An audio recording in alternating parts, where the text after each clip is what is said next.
Great Solution Seal Theatre, proudly supported by Woolworths. My name's Chad, and this morning you're going to have a rare meeting with some special seals, discover what makes them unique, and also learn what choices we all can make to help ensure a positive future for our entire marine environment. But obviously you don't want to hear me talking all morning without a seal, so what I want you to do is put your hands together to welcome out the first of our seal stars. His name's Rani, and he's coming out here with his trainer, Steve. Now Rani here is a little New Zealand fur seal, and as the name suggests, they are found in New Zealand but also on the Australian coastline as well. In fact, Rani here was found on the central coast of New South Wales after multiple shark attacks. Now unfortunately for that reason he was unable to be released, but as you can see he's now a very healthy individual living here with us. Now he's going to say good morning to you all, but he does need to borrow my microphone because he's a little quiet. So Rani, if you want to say g'day to everybody. Well done, Rani. Now, New Zealand fur seals, like all species of seal, belong to a group known as pinniped. Now, that's a Latin word, and it simply means winged foot. Now, that obviously refers to those slippers, and although they may look like a hindrance on land, they actually help seals move quite fast. In fact, some can even outrun humans across certain distances. Now, as you can see, Ronnie's got no trouble scaling that cliff. Most importantly though, his flippers are also very strong. In fact, he can hold up his entire body weight using just his front two flippers. Give us a bit of a demonstration, Ronnie. He's thinking about it. Well done, Ronnie. Oh, wonderful job. 35 kilos up in the air is very impressive. Those flippers though really show what they're made for when it comes to moving through the water. Now with that large surface area and all that strength, they're able to build up very large speeds. Now this is done mainly using a behaviour known as porpoising or bowing. I'm going to give you a little bit of a demo of that. Every time he jumps out of the water he grabs a quick breath of air. And that way he doesn't have to worry about losing any speed when he's chasing after his prey. Most importantly though, this also helps him evade his predators. Now being a fur seal, there are quite a few he's got to look out for because he's found on our southern coastlines there. You skipped the fish, Steve-O, well done. Found on our southern coastline, so of course they've got to worry about orcas or killer whales. And there's one other one, I always forget what it is. Ronnie, help me out.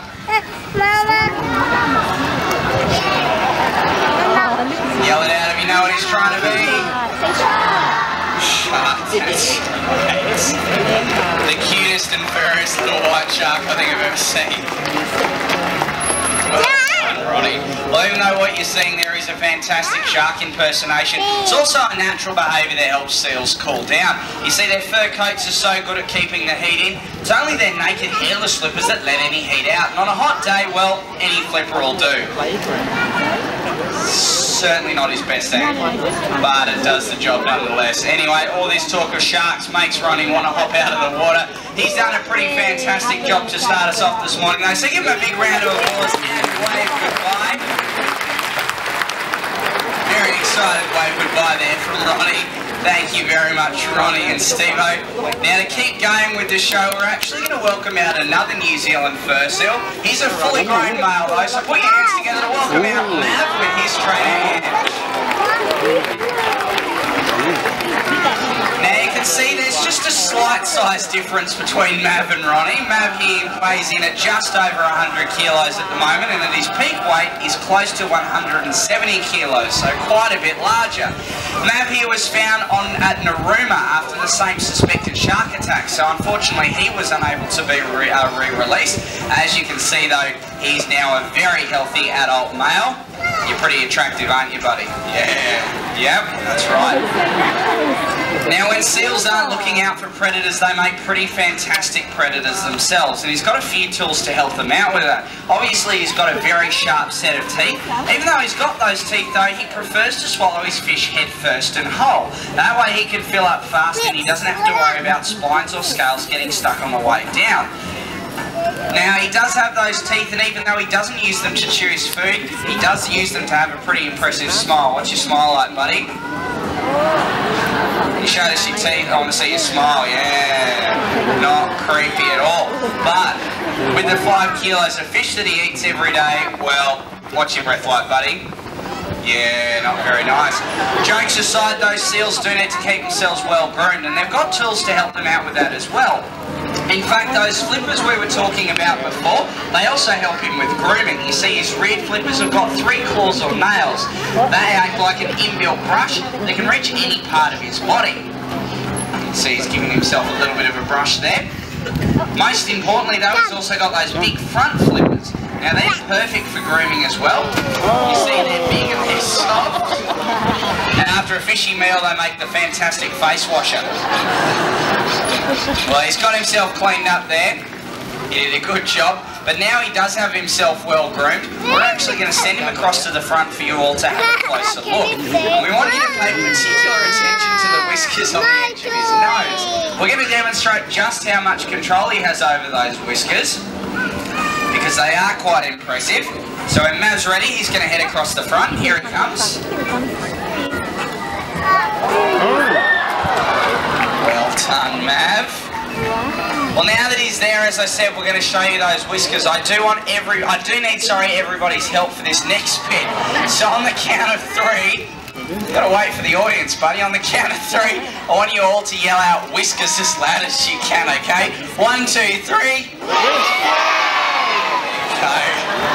Well done, Mav. He did give you a little bit of a preview of that beforehand, but he does demonstrate that control. Those whiskers, though, most importantly, have also got nerves in them. Now, what that means is he's got a very good sense of touch. So even in dark and murky water, he can find himself a meal. We're going to demonstrate the use of those whiskers, though, with a behaviour of mouth balancing this ball on his nose.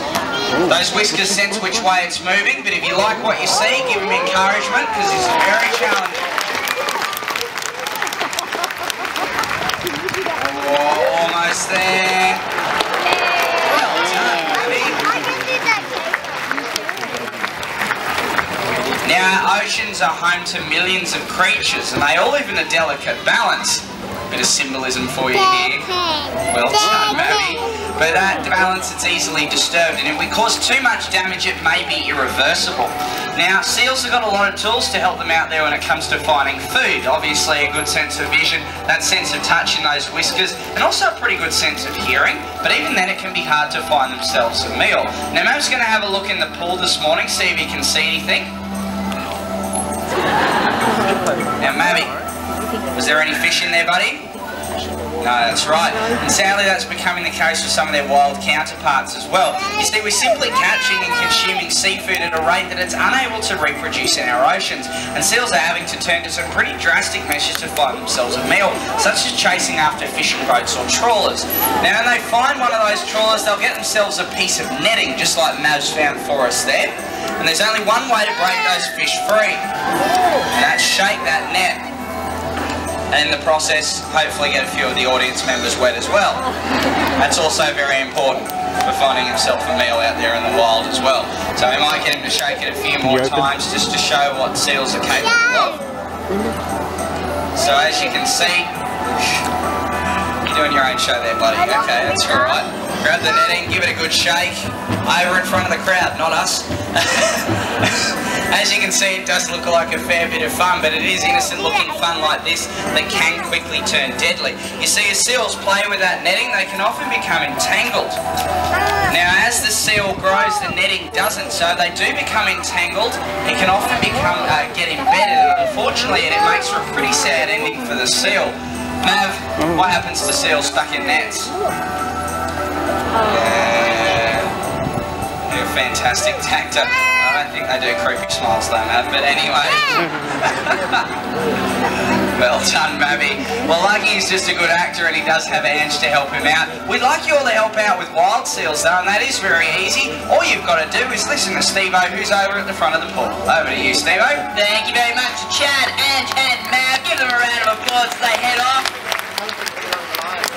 Ange will be back very soon with another seal. But right now, we just want to have a bit of chat to you about what you can do. Because now that you've heard about the state of the world's oceans, we'd really like to help you guys to help out. So there's a couple of really easy things you can do. Does anyone here have Facebook? Yeah, I reckon there's more than those 3 people, and you guys can learn more by liking Taronga Zoo's Facebook page. The other way is next time you're buying seafood, look out for that MSC logo there, because where you see that blue fish tick, you'll know that the seafood that you're purchasing comes from a fishery that's been independently tested and found to be sustainable. So you can all look forward to a future full of fish. And by committing to buying only sustainably caught seafood, you'll be helping out a lot of different marine animals, such as the seals we've already seen in today's show. Now, in just a moment, we're going to be welcoming Ange back out the front with another seal. The next seal you're going to meet is a beautiful Australian sea lion by the name of Maya.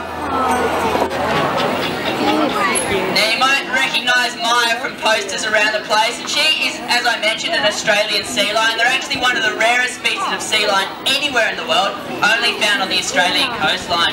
And with numbers at 14,000, it's really sad to know that their numbers are still actually in decline. So this is an example of a species that we really do need to do our bit to help out and ensure that they're around for future generations. Now, Maya came to us as an orphan pup, and it does take a lot of hard work behind the scenes getting seals ready for shows. We need to spend time building trust and really getting to know our animals. So that's why Maya's out here with Ange today. We want to demonstrate that, and the best way of showing you is by getting someone out here to meet Maya today. So is there anyone who'd like to meet a seal? You're very quick at the end here. What's your name? Rhiannon, where are you here from? Where are you here from? Sydney, not too far at all. Have you ever met a seal before? You have? Well, she's beautiful as Maya? No, alright, well you can come and meet Maya then. Come over here, stand on this blue dot for me, face the audience. Now first things first, you probably remember this from last time, you need to be properly introduced. So to properly meet Maya, you need to shake her flipper. So each over touch the top of the flipper that's closest to you there, she'll lift it up, grab a hold and give it a shake. Excellent work, can see you're an expert. Now that you've been properly introduced, it's time to give her a pat. So just like Ange is going to show you, up on the chest there, give her a nice pat. Don't forget to smile for a camera, hopefully someone's got a camera. There you go.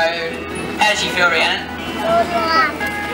No, pretty soft. She is very beautiful and soft, isn't she? Well, one last thing you can do for me, stand back this way a little bit, look back at Maya and give her a big wave goodbye. Bye to Maya and Ange. Thank you very much for our volunteer. You can head back to your seat.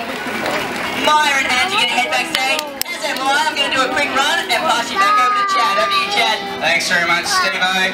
Love your haircut, mate. Now, seals and sea lions are. Now, pinnipeds are found all around the world. We've given you a little bit of a taste of the ones that you can find on our shoreline, as we've shown you the New Zealand fur seals and also the Australian sea lions, but we're going to give you an idea just how big they can get. So please welcome out the largest of our seal stars. His name's Michi, and he's out here with his trainer, Steve-O again. Welcome back, Steve-O. Now, Michi here is a California sea lion, and as the name suggests, they are found on the west coast of the United States. And they get the name sea lion because the males develop a large mane during breeding season. In fact, the early explorers literally thought they were lions that lived by the sea. Now, California sea lions have also got one feature that's unique to them, and no other seal species has it. What's that, Michi?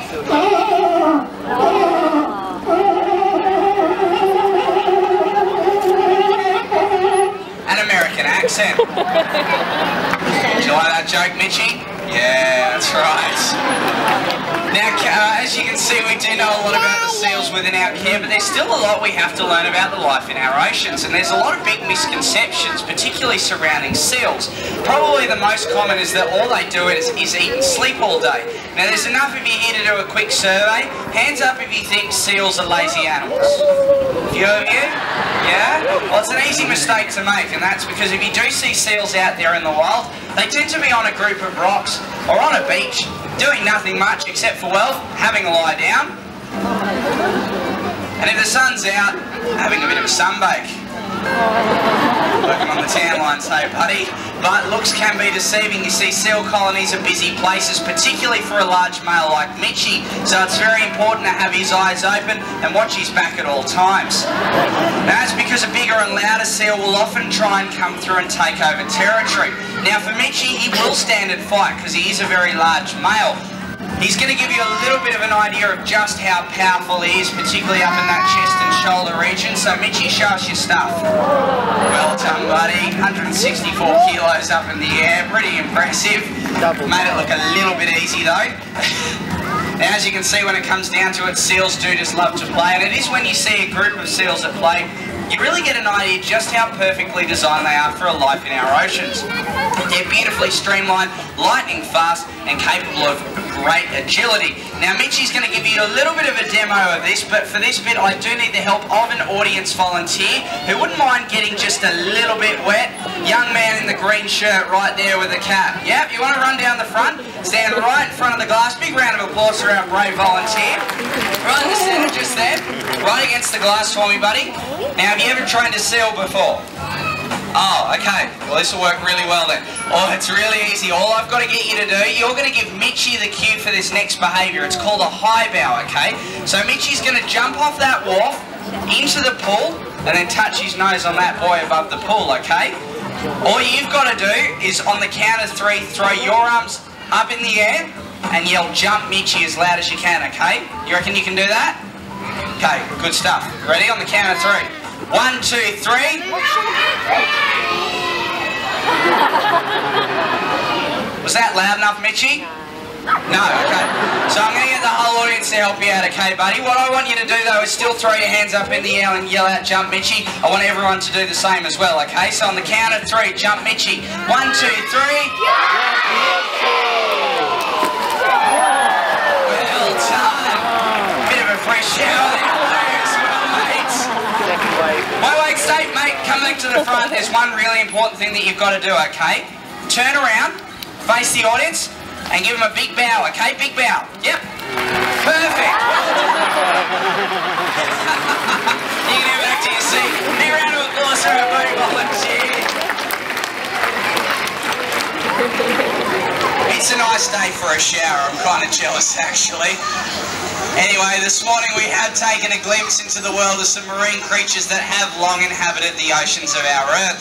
But their future, it largely depends upon the choices that we all make today. We need you to speak for our seals, spread the word about sustainable seafood, and remember one really important thing, and that's that your choices can make a positive difference to our marine environment. Thanks, Pepper, for that message there. Now, thank you very much for coming down to Seal Theatre this morning. If you do want to learn about sustainable seafood, head to the Taronga Zoo website, or head over to Cafe Harbourview, which is Australia's first MSC certified cafe right here at Taronga Zoo. But otherwise, on behalf of Michi and Stevo, just showing off there for us. Ange and Pepper. DJ Maurice up in the sound booth and all the other hard-working trainers and seals here at Seal Theatre. Thank you very much for coming down.